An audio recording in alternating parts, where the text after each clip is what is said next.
আসসালামু আলাইকুম। আমার কার্টুনপুরি চ্যানেলে সবাইকে স্বাগতম। আমার কার্টুনপুরির দর্শক সকল মানুষের প্রতি আমার আন্তরিক ভালোবাসা ও শুভেচ্ছা। সবাই আশা করি ভালো আছেন। চলেন আজকের গল্প শুনি এবং দেখি। আর আমার চ্যানেলকে অবশ্যই সাবস্ক্রাইব করবেন এবং কমেন্ট, লাইক সবসময় করবেন।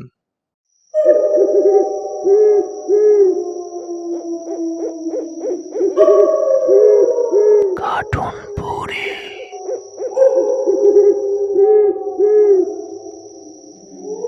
সলিমপুর গ্রামে এক পীর সাহেব বাস করত। সারা দেশে তার অনুসারী অনেক, তার বয়সও হয়েছে অনেক। একদিন সন্ধ্যার নামাজের পর সবাইকে নিয়ে পীর সাহেব বয়ান দিতে শুরু করলো এবং বয়ান শেষে সবার উদ্দেশ্যে কিছু কথা বলল। শোনো আমার অনুসারীরা, আল্লাহর ডাক কখন হবে আমি জানি না। আল্লাহ কখন ডাক দিবে আর আমার কখনো চলে যেতে হবে সেটাও আমি বলতে পারবো না। তাই আজকে বলে রাখছি, আমার মৃত্যুর পর কেউ আমার জানাজা করবে না। আমার গোসল পানি করানোর পর দূর থেকে একটা হুজুর আসবে, সেই হুজুরই আমার জানাজা করাবে। কথাটা যেন সবার মনে থাকে। আর একটা কথা, ওনাকে কেউ পিছন থেকে ডাকবা না, ও জানাজা করেই চলে যাবে।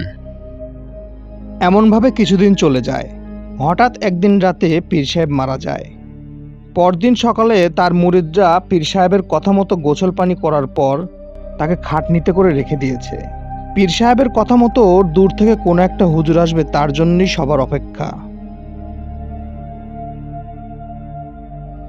গোসল পানি করানো শেষে জানাজার জন্য সবাই প্রস্তুত, কিন্তু কোন হুজুর আসবে তার কোনো পাত্তাই নেই। সবাই বিভিন্ন ধরনের কথাবার্তা বলা শুরু করছে। এদিকে বিকাল পেরিয়ে সন্ধ্যা নামার উপক্রম। হঠাৎ একটা হুজুর কোথায় থেকে চলে আসলো, এসেই লাশের পাশে দাঁড়ালো এবং জানাজার জন্য দোয়া পাঠ করতে শুরু করলো। সবাই তার পেছনে এসে জানাজায় দাঁড়িয়ে যায়। জানাজা শেষ করেই হুজুর কারো সাথে কথা না বলেই সামনে হাঁটতে শুরু করে। পীর সাহেবের কথা মতো তাকে পেছন থেকে ডাকা যাবে না, তাই কেউ ডাকলোও না।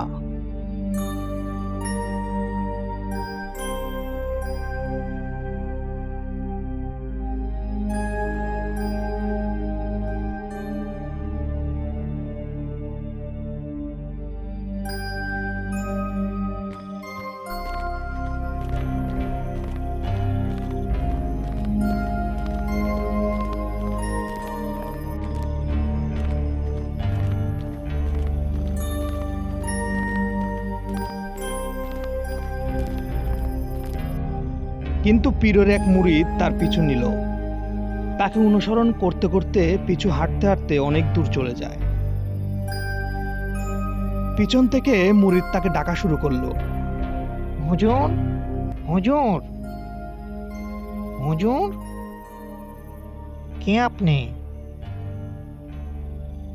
কিন্তু কোনো কথা নাই।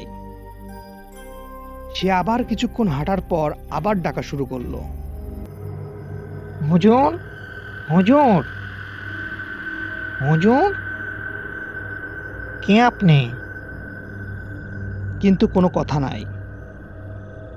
সে আবার কিছুক্ষণ হাঁটার পর আবার ডাকা শুরু করলো, হুজুর, হুজুর, হুজুর, কে আপনি?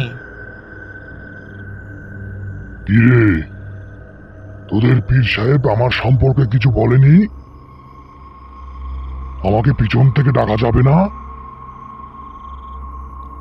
জি বলেছে, কিন্তু আমার অনেক ইচ্ছা আপনি কে আপনাকে দেখার। যা, চলে যা, আমাকে দেখতে হবে না। না হুজুর, আমি দেখেই তারপরে যাব। বলছি না, চলে যা, আমাকে দেখতে হবে না। তাহলে দেখ আমি কে।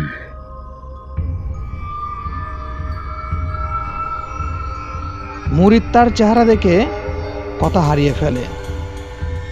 তার চোখে মুখে একটা বিষণ্ণ দেখা যাচ্ছে। সে তো হতবাক। সে দেখে তার পীরই তার সামনে দাঁড়িয়ে আছে। তার পীরের জানাজা পীর নিজেই করেছে। মুরিদ তার পীরের চেহারা দেখেই জ্ঞান হারিয়ে ফেলে।